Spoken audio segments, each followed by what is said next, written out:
This is Tom Doody,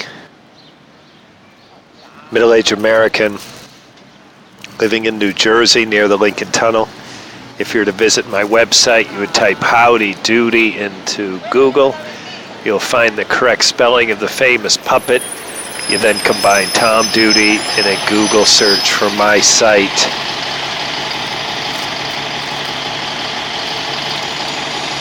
From Markus Feldenkirchen of Spiegel, Der Spiegel. It's a German publication. He was reporting in English at the time he wrote this. And it's published of June of 2015. I've read this repeatedly in a series.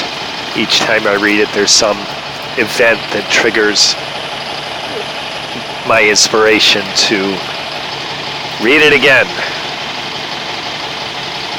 Markus and his publication, Der Spiegel, titles this, Confronting the Past, America finally turns its attention to rampant racism. The United States excels in dealing with the injustices of other countries. They often even help other countries cope with their shameful past. Germany will always be grateful to the U.S. for sending troops across the Atlantic to beat the Nazis, and for insisting that the Germans be held accountable for the crimes they committed. The Nuremberg trials gave Germans the opportunity to open up to what they had done. They could no longer deny it. The U.S. has been less successful, however, in conducting the same process when addressing the dark past of its own. This includes its treatment of Native Americans who were brutally repressed and even killed in order to clear way for the Western expansion. They were betrayed, neglected, and disrespected. Today, they live on reservations in some of the saddest living conditions in the civilized world. Americans seem even more forgetful when it comes to the history of blacks who were once snatched from their homes, forced into ship galleys, and kept like animals for centuries. Even after the end of the Civil War, the official abolition of slavery, it took another 100 years for the discriminatory racial laws were finally officially lifted. To this day, the U.S. has never issued a formal apology, nor made any attempt to redress, let alone compensate. Instead, many patterns of institutionalized racism still exist. When a clean break can't be made from the past, it may be difficult for people to part with their old ways of thinking. Indeed, not only do Americans continue to hold twisted notions of superiority of whites, but these beliefs often go unchallenged. Imagine 150 years have passed since the American Civil War ended, and only now has a national debate begun over whether some of the symbols of the South are inappropriate. 9 black people had to die in Charleston, executed by a white Nazi adorned with a Confederate flag and other symbols of white supremacy. It seems there was never a thought given to the fact that the South went to war against the North in order to defend their right to continue to hold blacks like animals, to put them in chains and beat them when they were down. How is this that many politicians and Americans, this flag has only now become a little embarrassing? Why are people only now asking whether it's really a good idea to name streets and public spaces for the greatest generals in the fight for slavery? They may have been brave soldiers, but if they were fighting for a despicable cause, they should not have monuments built in their honor. Unless, of course, we believe what they were fighting for was truly not reprehensible. On the Mall in Washington, and not somewhere in Germany, one can find one of the best, most poignant Holocaust museums in the world. Yes, similarly, impressive museums dedicated to the history of slavery, to racist policies throughout America, or to the treatment of Native Americans are missing.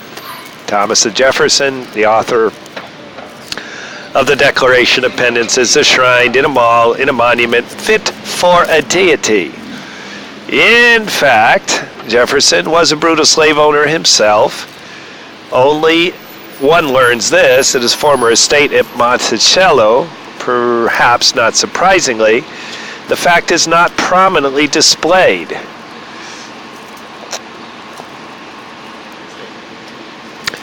To date, Americans' treatment of its own dark past is so ignorantly passive, so intentionally vague, so in denial that it begs the question, do most Americans feel any guilt or acknowledge any wrongdoing toward blacks and Native Americans? Every nation has dark spots in its past, and nowhere are those spots darker than in Germany. However, the greatest of a country is reflected in how it deals with the past, whether it critically examines it. And in respect, the United States is not the great nation it believes itself to be. Markus is on Twitter and still on Twitter. He's been tweeting in German for quite some time. And he is M. Feldenkirchen. That's M. Feldenkirchen.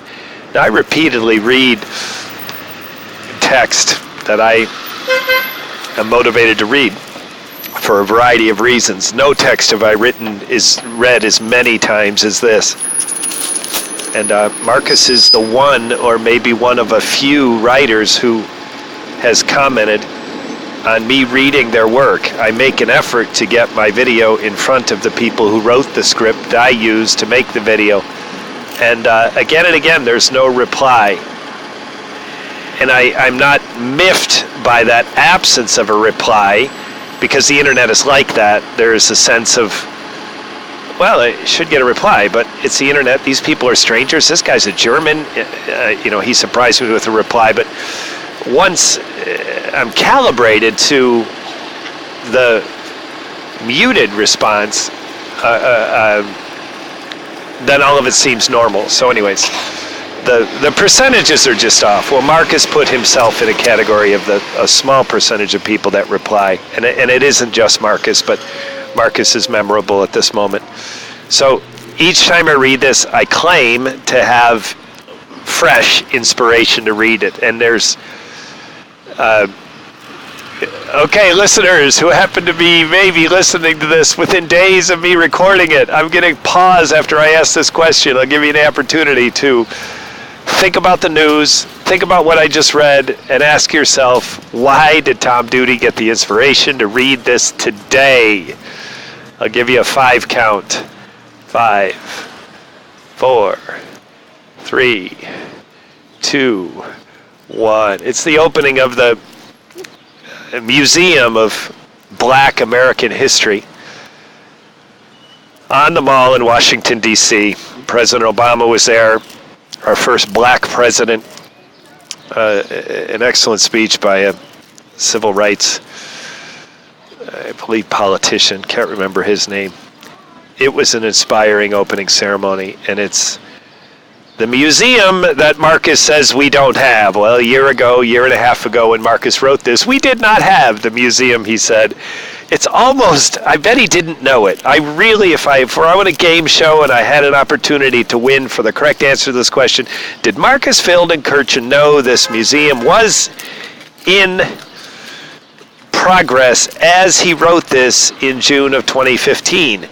Now, the museum that he speaks of us not having was opened in September of 2016. So did Markus know this?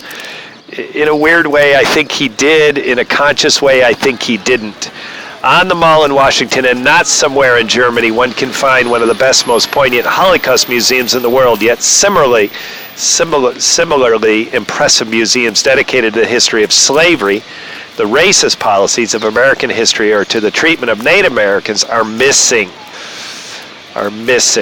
No longer Markus. So that's my inspiration to read this. And it's exciting for me to read Markus's text that is highly critical of the U.S. at a moment where I feel our weakness was exposed. This neo-Nazi who shot people on a Wednesday night Bible study in a predominantly black church of